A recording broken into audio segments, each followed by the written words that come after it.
ఆదాము పాపం చేస్తే ఆదాము మీదే పడలేదు మరక, చెప్పాలి, అందరి మీద పడ్డారు.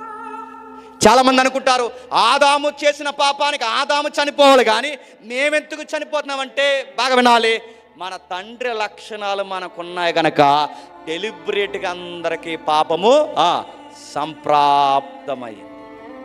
చాలామందికి తెలియదు తెలుసా, అలాగే ఎలా వచ్చేస్తుంది అంటే వస్తుంది అయ్యా, వస్తుంది. ఎలా వస్తుంది చెప్పిన ఒక ఉదాహరణ చెప్తాను వినండి. మీ తాతకి బట్టతలు ఉంటే నీకు వస్తుందా లేదా? మీ తాతకి షుగర్ ఉంటే నీకు వస్తుందా లేదా?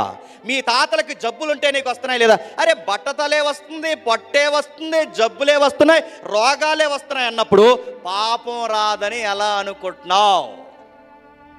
ఆదాముకు పుట్టాం. ఇంకా మీకు బాగా అర్థం కావాలంటే పులిసిన ముద్ద ఆదామైతే ఆ ముద్ద నుండి ఎన్ని చిన్న ముద్దలు తీసినా చెప్పండి అన్నీ పులిసిన ముద్దలే. మాట అర్థమైందా? ఆదాము చెడిపోయిన ముద్ద అయితే ఆ ముద్ద నుంచి ఎన్ని ముద్దలు తీసి ఎంతమంది పుట్టినా ఈ పుట్టిన వాళ్ళందరూ ఏ లక్షణాలు ధరించుకుంటారో తెలుసా? ఆదాము లక్షణాలే ఉంటాయి.